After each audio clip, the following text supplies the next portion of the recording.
ಲೋಕಸಭಾ ಚುನಾವಣೆಗೆ ತಯಾರಿಯನ್ನು ನಡೆಸ್ತಾ ಇರುವಂತಹ ಕಾಂಗ್ರೆಸ್ ಇವತ್ತು ಸಂಜೆ ಅಭ್ಯರ್ಥಿಗಳ ಜೊತೆಗೆ ಮುಖ್ಯಮಂತ್ರಿಗಳು ಮತ್ತು ಡಿಸಿಎಂ ಒಂದು ಮಹತ್ವದ ಸುದ್ದಿಗೋಷ್ಠಿಯನ್ನು ನಡೆಸುತ್ತಿದ್ದಾರೆ.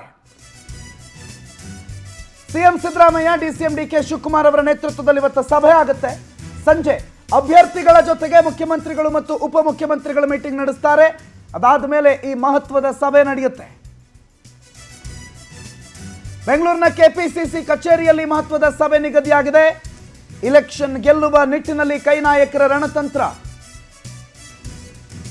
ಅಭ್ಯರ್ಥಿಗಳಿಗೆ ಮತ್ತು ಉಸ್ತುವಾರಿಗಳಿಗೆ ಚುನಾವಣಾ ಹೊಣೆ ಹಂಚಿಕೆಯಾಗೋದು, ಚುನಾವಣೆ ದೃಷ್ಟಿಯಲ್ಲಿ ಬೂತ್ ಮಟ್ಟದಲ್ಲಿ ಸಂಘಟನೆ ಹೇಗಾಗಬೇಕು ಅನ್ನೋದರ ವಿಚಾರದಲ್ಲಿ ಸಲಹೆಯನ್ನು ಕೊಡ್ತಾರೆ ಮಾನ್ಯ ಮುಖ್ಯಮಂತ್ರಿಗಳು ಮತ್ತು ಉಪಮುಖ್ಯಮಂತ್ರಿಗಳು. ಇವತ್ತು ಸಂಜೆ ಬೆಂಗಳೂರಿನ ಕೆಪಿಸಿಸಿ ಕಚೇರಿಯಲ್ಲಿ ಈ ಸಭೆ ನಡೆಯುತ್ತೆ.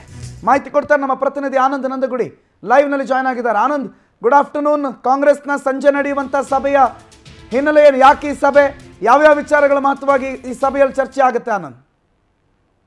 ಪ್ರಮುಖವಾಗಿ ಈ ಬಾರಿ ಲೋಕಸಭೆ ಚುನಾವಣೆಯಲ್ಲಿ ಕನಿಷ್ಠ 20 ಸ್ಥಾನಗಳನ್ನ ಗೆಲ್ಲಲೇಬೇಕು ಅಂತ ಕಾಂಗ್ರೆಸ್ ನಾಯಕರು ಒಂದು ತಂತ್ರಗಾರಿಕೆಯನ್ನು ಶುರು ಮಾಡಿರ್ತಕ್ಕಂಥದ್ದು. ಇವತ್ತು ಸಂಜೆ ಒಳಗಡೆ ಕಾಂಗ್ರೆಸ್ನ 2ನೇ ಪಟ್ಟಿ ರಿಲೀಸ್ ಆಗುತ್ತೆ. ಬಹುತೇಕವಾಗಿ ಎಲ್ಲಾ ಅಭ್ಯರ್ಥಿಗಳು ಕೂಡ ಫೈನಲ್ ಆಗಿರ್ತಕ್ಕಂಥದ್ದು. ಇನ್ನೇನಿದ್ರು ಕೂಡ ಚುನಾವಣಾ ಪ್ರಚಾರ ಕಾರ್ಯಗಳಲ್ಲಿ ಬ್ಯುಸಿ ಆಗಬೇಕು, ಜೊತೆಗೆ ಬಿಜೆಪಿ ನಾಯಕರಿಗೆ ಕೌಂಟರ್ ಕೊಡ್ತಕ್ಕಂಥ ಒಂದು ತಂತ್ರಗಾರಿಕೆಯನ್ನು ರೂಪಿಸಬೇಕು. ಆ ಒಂದು ನಿಟ್ಟಿನಲ್ಲಿ ಕಾಂಗ್ರೆಸ್ ನಾಯಕರು ತಾಲೀಮನ್ನ ನಡೆಸ್ತಾ ಇರ್ತಕ್ಕಂಥದ್ದು. ಇವತ್ತು ಸಂಜೆ ಎಲ್ಲಾ ಒಂದು ಅಭ್ಯರ್ಥಿಗಳು ಹಾಗೆ ಉಸ್ತುವಾರಿಗಳ ಒಂದು ಸಭೆಯನ್ನ ಕರೆಯಲಾಗಿರ್ತಕ್ಕಂಥದ್ದು. ಪ್ರಮುಖವಾಗಿ ಸಿಎಂ ಡಿಸಿಎಂ ಅವರ ನೇತೃತ್ವದಲ್ಲಿ ಇವತ್ತು ಸಂಜೆ ಉಸ್ತುವಾರಿಗಳ ಸಭೆ ನಿಗದಿಯಾಗಿರ್ತಕ್ಕಂಥದ್ದು.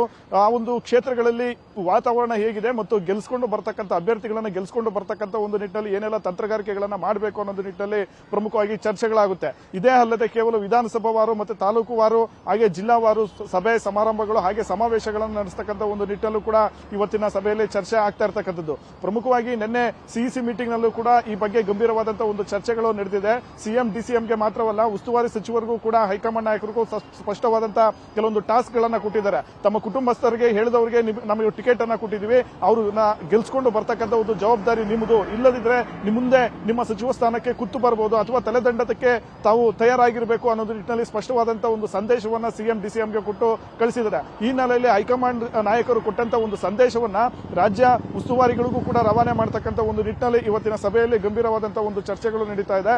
ಇದೇ ಅಲ್ಲದೆ ಕೆಲವೊಂದು ಸಮಾವೇಶಗಳನ್ನ ಮಾಡೋದಕ್ಕೂ ಕೂಡ ಅಂತಿಮವಾದಂತಹ ಒಂದು ರೂಪುರೇಷೆಯನ್ನು ಸಿದ್ಧ ಮಾಡತಕ್ಕಂಥ ಒಂದು ಕೆಲಸಕ್ಕೆ ಕಾಂಗ್ರೆಸ್ ನಾಯಕರು ಕೈ ಹಾಕಿರ್ತಕ್ಕಂಥದ್ದು. ಪ್ರಮುಖವಾಗಿ ಬೀದರ್ನಿಂದ ಬಸವ ಕಲ್ಯಾಣದಿಂದ ಒಂದು ಪ್ರಚಾರ ಕಾರ್ಯಕ್ಕೆ ಚಾಲನೆ ನೀಡೋದಕ್ಕೆ ಒಂದು ತಯಾರಿಯನ್ನು ನಡೆಸಿಕೊಂಡಿದ್ದಾರೆ. ಇದೇ ಅಲ್ಲದೆ ಕೋಲಾರದ ಕುಡುಮಲೆಯಿಂದಲೂ ಕೂಡ ಅದ್ದೂರಿ ಪ್ರಚಾರಕ್ಕೆ ಚಾಲನೆ ಕೊಡತಕ್ಕಂಥ ಒಂದು ನಿಟ್ಟಿನಲ್ಲಿ ಎಲ್ಲ ರೀತಿಯ ಒಂದು ತಾಲೀಮನ್ನು ನಡೆಸ್ತಾ ಇರತಕ್ಕಂಥದ್ದು. ಹಾಗಾಗಿ ಪ್ರಮುಖವಾಗಿ ಇರ್ತಕ್ಕಂಥ ಒಂದು ಅಭ್ಯರ್ಥಿಗಳನ್ನ ಗೆಲ್ಸ್ಕೊಂಡು ಬರ್ತಕ್ಕಂಥ ನಿಟ್ಟಿನಲ್ಲಿ ಏನೆಲ್ಲ ಒಂದು ಚರ್ಚೆಗಳನ್ನ ಮಾಡಬೇಕು, ಜೊತೆಗೆ ಏನೆಲ್ಲ ರಣತಂತ್ರಗಳನ್ನು ರೂಪಿಸಬೇಕು ಅನ್ನೋದು ನಿಟ್ಟಿನಲ್ಲಿ ಇವತ್ತಿನ ಸಭೆಯಲ್ಲಿ ಪ್ರಮುಖವಾಗಿ ಚರ್ಚೆ ಆಗುತ್ತೆ.